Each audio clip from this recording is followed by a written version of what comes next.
The First Amendment to the United States Constitution guarantees the right to free speech. It is the number one issue that was facing our Congress, our representatives, and the people who, the founding fathers who created this country, because they had not had freedom of speech before that. It would have been a big issue. There's freedom of religion was all in there. It's all kind of worked in together because they were not free to say what they wanted, but within pressure from the government, from Britain. That's one of the reasons why we actually rebelled against Britain, was because we wanted to have freedom of speech. We wanted to differentiate ourselves from countries all over the world where there is no free speech, to where if you say the wrong things, you could go to jail. You could be supported. You could lose your job. All kinds of bad things can happen. America was always the place where you could come to get that free speech. That's starting to go away now these days, and it's getting worse and worse, and we should all be troubled by this. Now, we're going to have later this afternoon, Tulsi Gabbard's going to be on our show, and she's going to be talking about one of the reasons why she left the Democratic Party, and part of that was because they were trying to suppress free speech, even among their own adherents. But I want to show you something that she said earlier this year at the CPAC in February, I believe it was, on specifically the issue of free speech, because in my view, she absolutely lays out the standard for what it ought to be. Freedom isn't free. We can't lose sight of what we can accomplish when we, the people, stand together on the foundational principles that this country was built on. A free people with the right to life, liberty, and the pursuit of happiness. We must protect free speech of all Americans. We must stand against those who'd rather censor, cancel, and smear rather than engage in honest debate as our founding fathers did. When the free speech of one person is threatened, even when that speech is reprehensible to us, the free speech of all people is threatened. I could not more strongly agree on that part. Even if you don't like at all what somebody's saying, as long as it doesn't break the law, as long as it doesn't violate any other provisions of the Constitution or elsewhere, it has to be allowed. Because if you don't, if you start picking and choosing which speech is okay and which speech is not, then it's not free by definition. And we're starting to get into that territory right now. One of the biggest places this is starting to show up is in the Israeli-Hamas war and the whole Palestinian issue, because it has really animated a lot of people in this country, as we're going to see here shortly. Now, this past weekend, Senator Mitt Romney and Secretary of State Blinken sat down to have a conversation in a conference that was held. And this issue comes up because there's an issue before the Congress right now to where they are about to ban TikTok because they don't like some of the things it's doing. Now, a lot of people will say one thing, they'll actually claim it's for national security reasons or whatever, but as Senator Romney admits here, it's not all that. Now, to set up what you're about to see, Romney is actually doing the interviewing here, and he's going to ask the Secretary of State his impression about why people don't get it. But it's funny because, in a weird sort of way, because Romney is acting like it's just a PR issue. There's just something wrong with the Israelis. They're not doing a good enough PR issue, because if people just knew the truths from his perspective, everything would be fine and nobody would be for the Palestinians. It is hard to imagine how badly he could be off and seeing what's actually going on and what's actually animating people to exercise their First Amendment rights and to free speech, to say things that some don't like. But follow along with what's being said here, and especially note what he says about TikTok at the end. We'll come back in just a second. Typically, the Israelis are good at PR. What's happened here? How have they and we been so ineffective at communicating the realities there and our point of view? Look, I think there are two things. One is that, look, there is an inescapable reality, and that is the inescapable reality of people who have and continue to suffer grievously in Gaza, and that's real. And we have to be focused on that and attend to that. And of course, the way this is played out on social media has dominated the narrative. And you have a social media ecosystem environment in which context, history, facts get lost, and the emotion, the impact of images dominates, and we can't discount that. But I think it also has a very, very, very challenging effect on the narrative. Yeah, a small parenthetical point, which is some wonder why there was such overwhelming support for us to shut down potentially TikTok or other entities of that nature. If you look at the postings on TikTok and the number of mentions of Palestinians relative to other social media sites, it's overwhelmingly so among TikTok broadcasts. So I'd note that's of real interest, and the president will get the chance to make action in that regard. So you heard there at the end there, Romney's basically saying that the kids on TikTok, the younger generation especially, is overwhelmingly against what's happening to the Palestinian people, and they are making their voices heard both on TikTok and in speeches and in protest around the country, some of which are going on right now. I was actually watching the news just before we came on, and there's some things happening at San Diego and scores of other universities around the country right now. What's going on? And he's saying that one of the solutions is, well, let's get rid of TikTok because that's where all these kids are. Now, why do you suppose that they're choosing TikTok as opposed to nearly anything else that's going on there? And now they want to claim that it's about China and all this kind of stuff. But a lot of the arguments that are raised, it's nonsense. It doesn't make any sense at all. And I don't think that that's really what's motivating it. I think they don't like the message that's going on, so they want to ban it. You heard Romney say President Biden will have his chance to do that pretty quick. It's to silence that free speech. But it's not going to work. I mean, just because you get rid of one platform, I mean, they're going to find another one because it's the issues that's involved, what's going on. Now, that's what's happening with the U.S. here, but it's unfortunately not limited to that. This is going on all over the place. There is a movement really of all over the world right now that's having people who have it under their control. They want to get rid of free speech. Anything that goes against their preferred narrative, they want to shut it down and accuse it of all kinds of things. We see this, for example, in the early part of the Russia-Ukraine war. We saw that actually just before the war started, the German government didn't like what the Russian side was saying, because now understand that the view of the West is that Russia's war is completely unprovoked. It was premeditated, as Biden has said, and it was no reason for it whatsoever.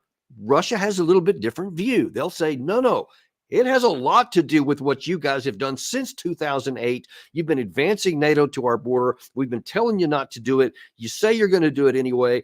Our security is directly threatened by a military alliance on our border. We don't listen to any of that. So Russia's saying those kind of things. Well, the West doesn't want to hear it. So Germany took the lead. I believe it was on the 3rd of February, 2022, and shut down Russia's English language news that was broadcasting in their country called RT. Here's how that went. Amid heightened tensions over Ukraine, relations between Berlin and Moscow have taken another hit. And it all concerns the Russian state broadcaster known as RT, or Russia Today. On Wednesday, a German media regulator announced that it had banned RT from airing its German language channel in the country. The authorities said that the channel did not have the necessary license under European law. I mean, at least be honest about it. Don't suddenly discover right on the eve of war that the side that you don't like is saying messages you don't like, and then discover, oh, well, actually, they didn't have a license, so they shut it down. That was completely bogus, obviously. And Russia did the same thing. So they tit for tat kind of thing. On the very next day, this happens. Deutsche Welle's Moscow office has to close by order of the Russian government. The decision came after Germany's media regulators banned German language programming of Russia's state media broadcaster RT for operating without a German broadcasting license.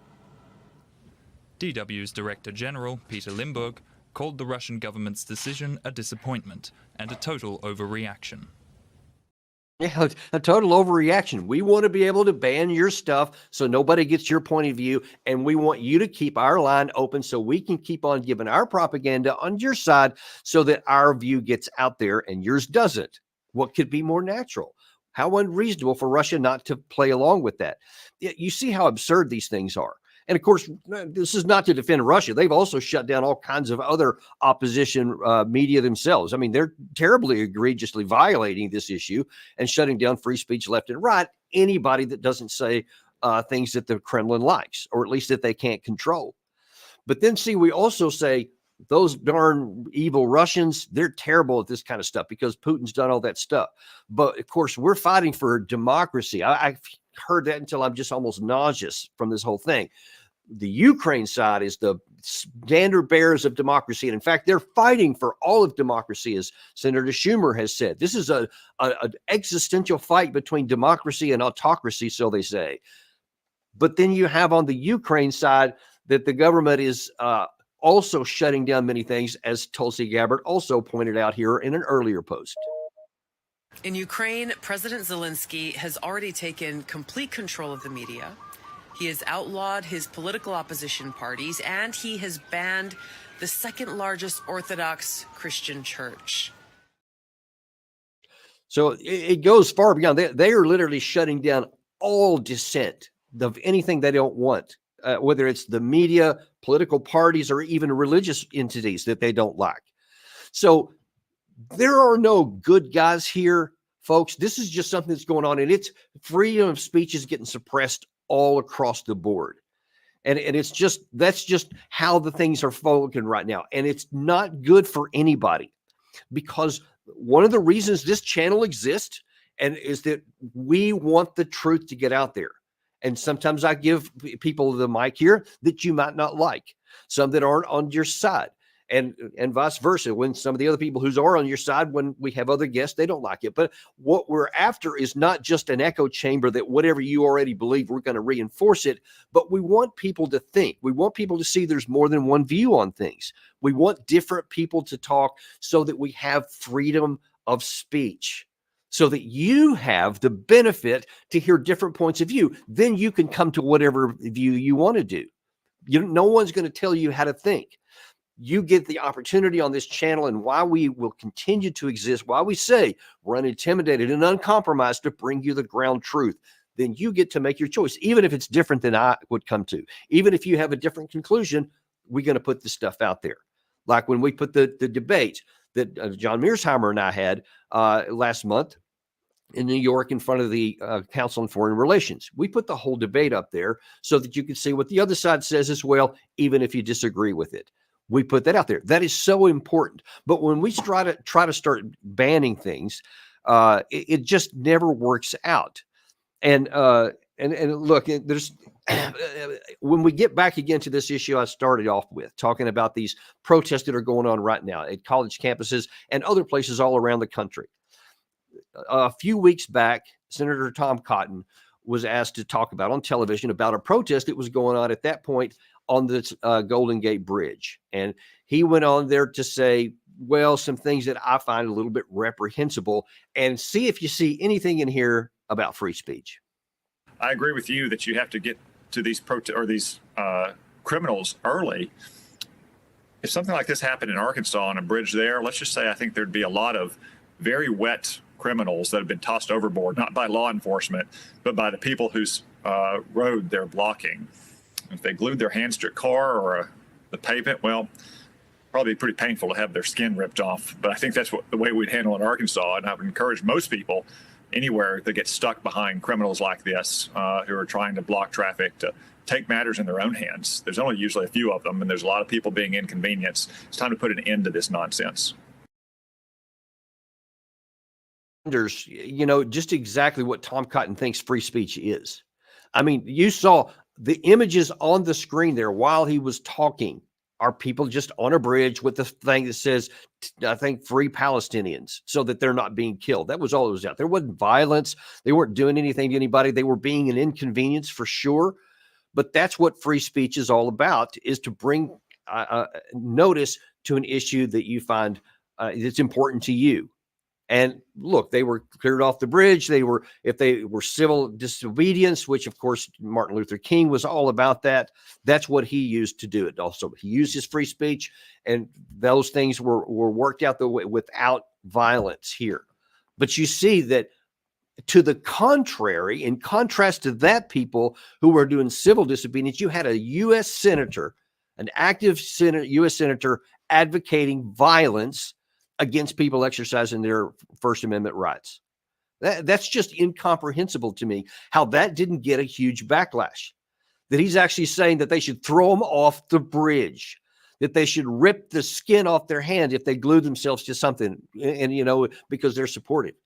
And not a fraction, 0% even consideration for all of these Palestinian people who are being killed because of the Israeli operations in the Gaza Strip.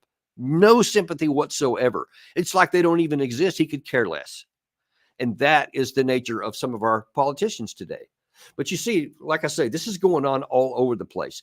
Anytime we get a move in a direction where our free speech is being curtailed to where you don't have the right to say something today, it's bad for you too. Even if you're on the side of some of these people that Cotton or some of these others, that if you don't want these protests going on, for example, you think that the students are wrong, you should not want them to have their speech shut off, because I'm telling you folks, later on it could be something that you think that's important, something that you find out problematic, that you want to protest, that you want to have your free speech, whether it's on social media, whether it's commenting on shows like this. If that starts getting shut down and cut off, now all of a sudden it's your issue that gets silenced. And the things that are important to you that don't give a voice, or taken far enough, it could be you that loses your job. We can't have that, folks. If we're going to have a great country, if we're going to have a country that really is standing on the rule of law, we have to have free speech. We have to defend it, even if it's something we don't like. That's just the truth of it. And I just wanted to highlight this because I know it's portioned both in the Russia-Ukraine war and the Israeli-Hamas war. It's kind of an undertext to it, and nobody wants to give the other side a voice, but we have to give every side a voice so that all the truth gets out there, and then we can make up our decisions. Because if you're a pro-Israeli person, for example, and all you ever hear about is October 7th and all these things that the Hamas terrorists did to the Israeli people, if that's all you ever hear, then of course you do believe that everybody over there deserves punishment. You don't even think about the civilians getting killed. But if you find out that in justly going after terrorists, thousands upon thousands of innocent men, women, children, elderly are being killed, hundreds of thousands are in danger of starving to death, that can change your mind. That can change your viewpoint.